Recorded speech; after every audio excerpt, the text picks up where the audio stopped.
heboh. Dan mengharukan dua kata itulah yang tampaknya tepat untuk menggambarkan perkembangan terbaru kasus hukum yang tengah menjerat aktor tampan sekaligus mantan suami dari Irish Bella. Siapa lagi kalau bukan Amar Zoni? Di saat proses hukum yang ia jalani kian berat, terlebih setelah eksepsinya ditolak oleh majelis hakim pada sidang sebelumnya. Di tengah perjuangan Ammar tersebut, beruntung agaknya bagi Ammar karena ada sosok-sosok ini yang tak pernah mau meninggalkannya seorang diri, tak sekalipun terlihat lelah dan selalu hadir di setiap langkah persidangan. Namun tak hanya berhenti sampai di situ, kemarin tampaknya kembali ada sebuah langkah lebih besar yang dilakukan sang kekasih. Langkah ini agaknya juga sebagai bentuk nyata keinginannya untuk bisa membuat Ammar bebas dan bisa kembali bertemu dengannya tanpa adanya sebuah batasan atau dinginnya tembok penjara yang selama ini membelenggu kedekatan mereka. Lantas apakah langkah yang Dr. Camelia kemarin diduga sebagai bentuk rasa cintanya kepada Amar Zoni? Dan lalu bagaimana pula jalannya persidangan dengan agenda putusan Sela yang harus dihadapi Ammar hari ini? Apakah keputusan tersebut menjadi pertanda baik bagi Ammar ataukah membuat posisinya semakin berat dalam persidangannya kali ini?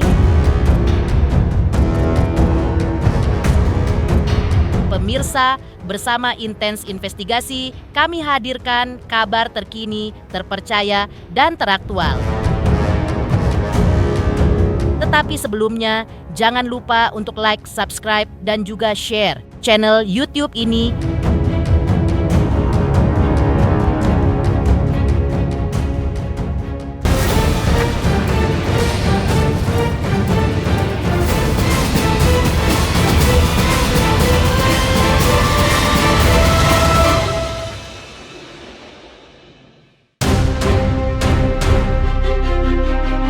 Hari ini atau bertepatan pada sidang lanjutan kasus yang menjerat Amar Zoni pada sidang yang beragendakan putusan Sela yang digelar di Pengadilan Negeri Jakarta Pusat Kamis 27 November siang hari tadi.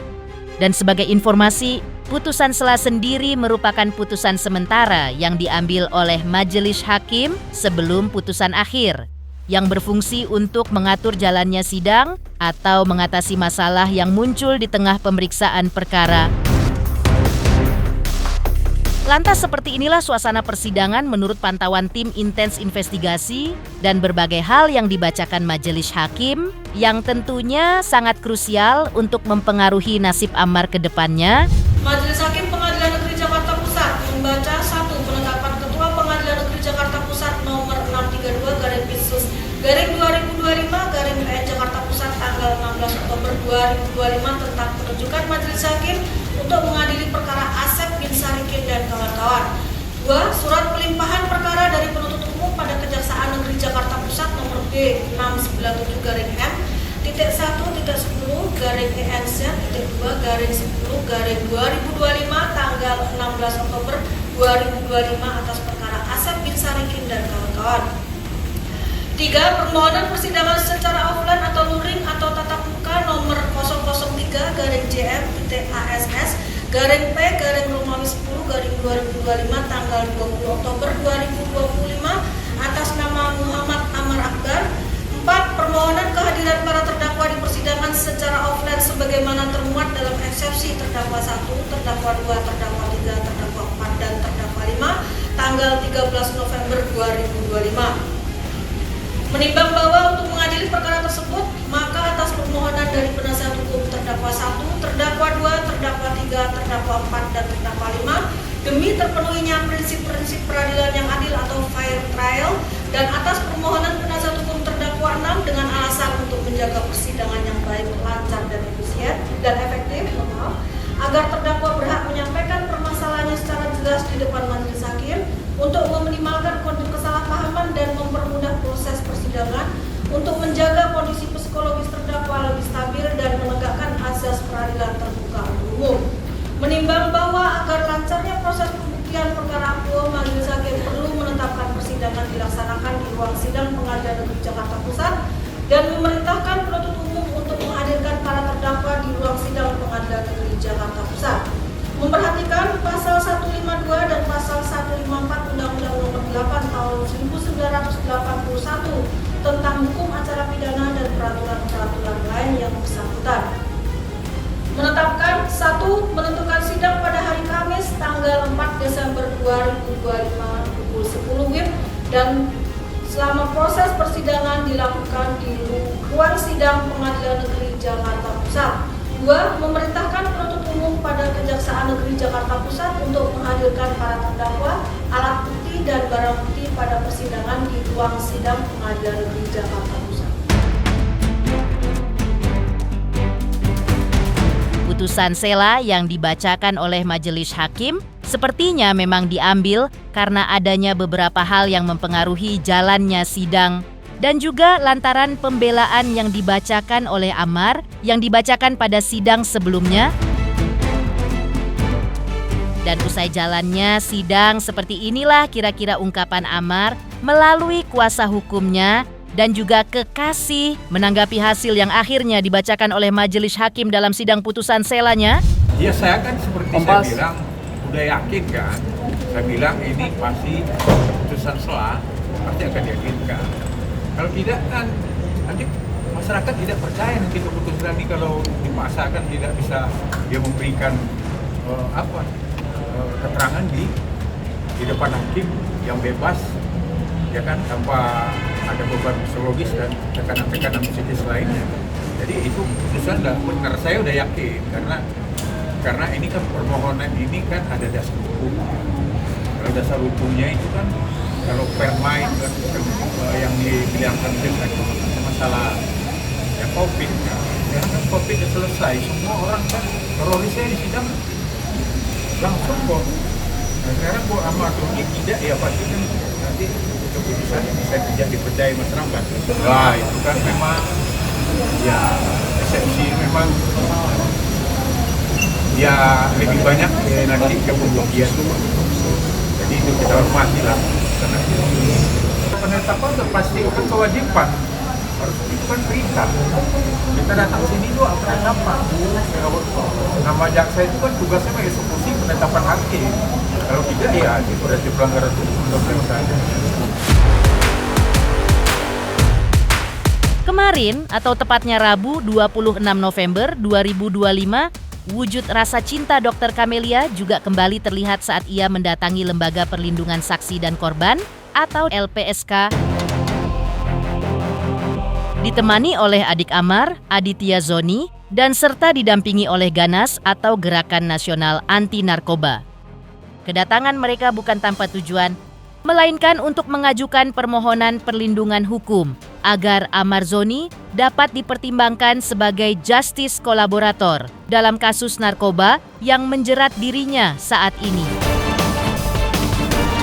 Nyoman Adiperi selaku Ketua Ganas juga menjelaskan bahwa langkah ini dilakukan berdasarkan surat kuasa dari pihak keluarga dan menjadi bentuk keseriusan keluarga dalam mendukung Ammar menghadapi proses hukumnya. Selamat sore kawan-kawan wartawan. Hari ini kami mewakili keluarga Ammar Joni dan mewakili Ammar Joni untuk menyampaikan surat permohonan perlindungan hukum ke LPSK.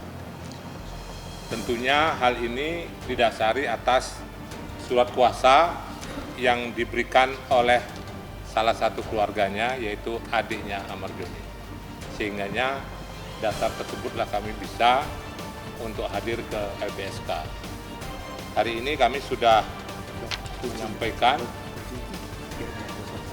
menyampaikan surat permohonan perlindungan hukum agar Ammar Joni bisa ditetapkan menjadi justice kolaborator.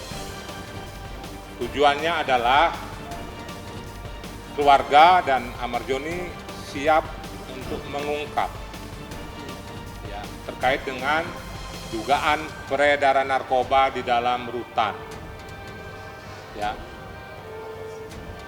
rutan dan lapas, serta kami juga menyampaikan kepada Pak Agus sebagai Menteri IMIPAS, Bapak Listio Sigit sebagai Kapolri, Pak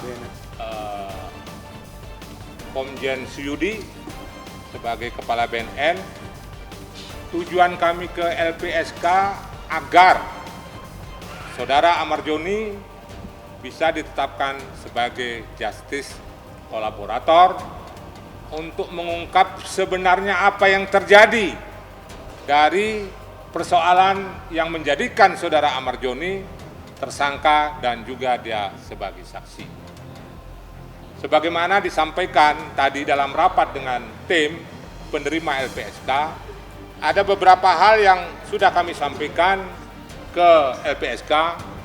Salah satunya adalah 4 lembar surat kronologi yang ditulis langsung oleh Saudara Amar Joni sebelum dipindahkan ke lapas Nusa Kambangan. Artinya kita menunggu telaah dari LPSK apakah memenuhi unsur Amar Joni untuk dijadikan justice kolaborator. Intinya dalam pertemuan tadi Amar Joni siap membongkar dugaan peredaran narkoba di rutan, khususnya di Jakarta dan jaringannya.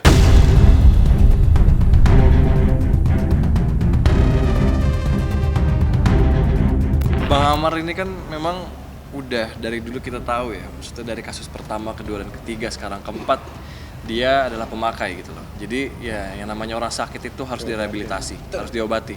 Itu saya yang selalu tekankan di media sosial, di platform media sosial saya, kalau pengguna itu harus direhabilitasi. Itu aja sih. Bang, statement Amar Bandar itu berarti nggak setuju ya Bang ya? Nggak setuju sama. Bandarnya gimana cara masukin ke dalam barangnya itu ke dalam institusi pemerintah itu bagaimana caranya? Gitu kan. Jadi kalau menurut saya sih harapan saya tarik Bang Amar ke sini, masukin ke rehabilitasi dan kita pulihkan lah si Amar Joni ini supaya nggak sakit gitu loh. Maksudnya kita balikin lagi ke performanya gitu. Aditya Zoni sebagai adik juga mengungkapkan hal-hal yang tidak kalah mengejutkan, yaitu soal update perkembangan Amar yang sebelumnya meminta sang kekasih, Dr. Kamelia, yang dititipkan oleh Amar terkait anak-anaknya. Aditya Zoni sebagai adik mengaku kini ia menjadi penghubung utama antara ang kakak dengan perkembangan kabar kedua buah hatinya. Dan Adit masih dalam momen yang sama juga mengungkapkan komunikasinya yang mulai terbuka sedikit demi sedikit karena sang mantan istri, Iris Bella, sudah memberikan beberapa video dan apa yang diminta Amar kepada dirinya. Dan menurut Adit inilah yang menjadi penyemangat Amar selama menjalani masa tahanan. Di Adit tadi dong, kan saya udah bilang kalau saya bukan ranahnya saya untuk ngomongin anak. Kalau ini masih ada omnya yang berhak untuk Apa, anak udah gimana? dikomunikasin belum sama pihak udah. Perkembangannya seperti apa? Udah kok. Udah kan gini ya, maksudnya kan untuk komunikasi saja Kita nggak bisa. kita aja nggak bisa kan. Bang Amar ke saya pribadi aja nggak bisa kan. Jadi memang paling kita kasih kayak video-video air dan amala lah, gitu loh. Dan memang tidak boleh disebar.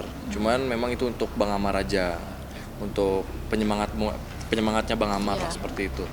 Jadi kan untuk komunikasi secara tatap muka itu belum bisa juga kita. Belum bisa, kita juga belum bisa. Cuman Iya. dikasih waktu pas setelah persidangan Iya, kan, kalian betul. lihat sendiri. Setelah itu kita nggak pernah komunikasi sama sekali. Bisa dibilang seperti itu sih. Maksudnya kan untuk nanya-nanya kabar segala macam dan hal-hal yang lain kan memang pasti melalui aku lah kan. Kalau Bang Amar sendiri nggak bisa ngabarin Iya. gitu loh. Jadi kalau kemarin Bang Amar minta apa? Suaranya. Minta foto, Suara. video, Ah, suara, udah kita jadi- minta, udah dibuatin juga. Udah dibuatin juga. Tapi kan nggak Nggak boleh. untuk disebarluaskan gitu pihak dari sananya. Baik lah. Alhamdulillah baik lah. Nggak ada apa-apa. Gitu.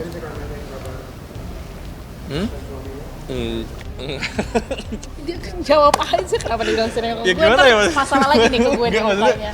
Kalau untuk menanyakan kabar tidak ya. Maksudnya kan Untuk bukan berarti sebatas anak-anak loh, iyalah. Mas. Maksudnya Kan dia kayak juga udah- jangan dipelintir nih nanti Iya. ini. Enggak lah. Maksudnya kan kita juga menghargai juga. Kayak Bel pun sudah memiliki suami kan. Jadi kita saling menghargai aja. Saya komunikasi sama Kak Ibel juga sebatas Air dan Amala, itu aja gitu loh. Seperti diceritakan sebelumnya, momen Ammar yang meminta sang kekasih untuk dititipkan anak-anaknya terjadi di persidangan sebelumnya. Lantas seperti apakah harunya momen tersebut? Dan seperti apa reaksi Dr. Camelia yang dititipkan langsung oleh Ammar terkait anak-anaknya?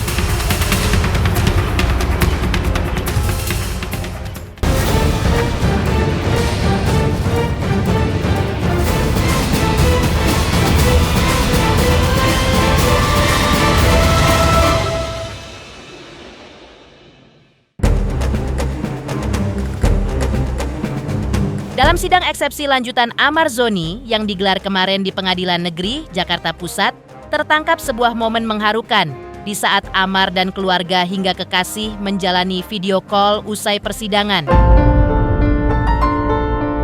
Dalam video call mengharukan di sidang eksepsi lanjutan kemarin, Ammar Zoni menyampaikan sebuah pesan yang sangat dalam, langsung ke hati sang kekasih, Dr. Camelia. Ammar menitipkan pesan khusus untuk buah hatinya melalui Dr. Camelia. Ia ingin anak-anaknya tahu bahwa dirinya tidaklah seperti yang dituduhkan oleh pihak-pihak di luar sana. Ini lengkap nih, Ammar. Ada uang. Ya. Adit nggak bisa datang sama Panji. Dokter. Ini yang dicari. Ini ada istrinya Adit juga. Jadi semua di sini terus berjuang ya, Ammar. Berdoa. Di luar sana juga semua baik semua mendoakan, yang menghubungi saya, menghubungi dokter, semua memberikan doa yang baik buat Ammar. Mudah-mudahan ke depan diberikan suatu kelancaran dan keadilan buat Ammar dan juga teman di sana. Dan saya yakin Bu Hakim dan juga jaksa semua pasti akan menggunakan asas kemanusiaan dan asas keadilan. Lagi seperti kayak begini, kayak keadaan kayak ini kita berdoa juga. Dan maaf Mary yang mau juga bisa silaturahmi juga mungkin udah lama kan pernah silaturahmi ke Indonesia. Silaturahmi dalam artian memberitahukan dari dimanapun kan anak-anak gitu kan, anak-anak jangan sampai seperti berpikir atau Iris berpikir juga Ammar ini sebagai yang dituduhkan gitu loh. Ya kan? Jadi juga harus tahu, dia harus memberitahu ke anak-anak gitu loh, kalau bapaknya tidak seperti itu juga, ya kan? Dan juga harus diingat juga gitu, jangan sampai dilupain. Nah, ini perannya juga sebagai kuliah dokter gitu kan, ini juga perannya bisa mendekatkan juga sama Arumi gitu loh, ya kan? Mendekatkan dalam arti dalam artinya itu mendekatkan dalam artian mendekatkannya memberitahukan kalau baik-baik aja kan lewat peranannya lewat dari perasaan Ya. kan? Nanti aku sudah WhatsApp lewat Adit, nanti biar Adit yang berhubungan. Harusnya Adi betul sebenarnya lebih bagus sakit cuma kan kamu tahu lah kan nggak perlu aku jelasin bahkan Adi juga sibuk dengan kerjaannya urusannya dia. Ya, makanya pasti aku coba bantu mungkin, tapi nggak lewat aku, pasti lewat saudara-saudara kamu pasti mau. Pokoknya intinya harus seperti itu ya Mas Weli ya. Bahwa namun yang Ammar mau sampaikan saat ini gitu kan, Ammar baik-baik aja dan Ammar tidak seperti yang dituduhkan. Ammar bukan sebagai bandar atau Ammar bukan sebagai yang dijual atau apapun. Dan dokter pun tahu. Usai Ammar Zoni menitipkan pesan untuk anak-anaknya, sang kekasih pun memberikan responnya. Dengan hati-hati, ia menegaskan bahwa dirinya sangat menghargai kepercayaan yang diberikan Ammar. Ia mengungkapkan bahwa ia belum berhak penuh untuk mengambil alih urusan terkait anak-anak Ammar, karena secara status ia bukan istri sah. Karena itu, pesan yang dititipkan Ammar langsung ia teruskan kepada adik Ammar, Aditya Zoni, yang dianggap paling pantas menangani hubungan komunikasi terkait anak-anak. Ya untuk kenal Rumi lah, mana gini. Ya, balik lagi itu belum waktunya buat saya yang untuk mengikut campuri urusannya. Tapi biar gimana, benar kata Ammar, biar gimana Bang Ammar tetap dedinya, mau gimana pun dia gitu, dia tetap dedinya gitu kan. Nggak ada bekas untuk anak, tidak ada gitu. Tidak ada Jadi mantan anak kalau tuh ya? untuk dia berkomunikasi nanti, dia minta komunikasi itu masih untuk urusan Adit, bukan di ranah saya gitu. Ya. Gitu. Ada keinginan memang tadi kan ingin bisa komunikasi dengan anak-anaknya gitu. Namun selama ini kan belum bisa gitu, dan ada keinginan Amar bahwa anaknya juga supaya diberikan informasi bahwa bapaknya itu tidak seperti apa yang di luar dikatakan seorang yang jahat, penjahat gitu. Karena kan selama ini kalau di Nusa Kambangan itu kan teroris, bandar, itu kan penyalahguna narkotika gitu. Untuk Pistol, masalah intinya gitu. masalah ke anaknya Bang Amar, sekali lagi aku bilang bukan ranah aku, itu biar Adit, tapi aku sudah menyampaikan ke Adit karena Om John sudah menyampaikan ke aku yang menyampaikan ke Adit, dan Adit sudah langsung menyampaikan kepada mamahnya anak-anaknya gitu. Tadi udah. Oh tidak, bukan masalah tidak berani, tapi belum. ada garis-garis, ada batasannya. Ada batasnya aku untuk kayak gitu. Pemirsa Intens Investigasi, jangan lupa saksikan terus Intens Investigasi. Dan pastikan jangan lupa untuk like, subscribe, dan juga komen. Terima kasih juga atas kesetiaan pemirsa atas pencapaian jumlah subscriber yang kini menuju 4 juta subscriber channel Intens Investigasi.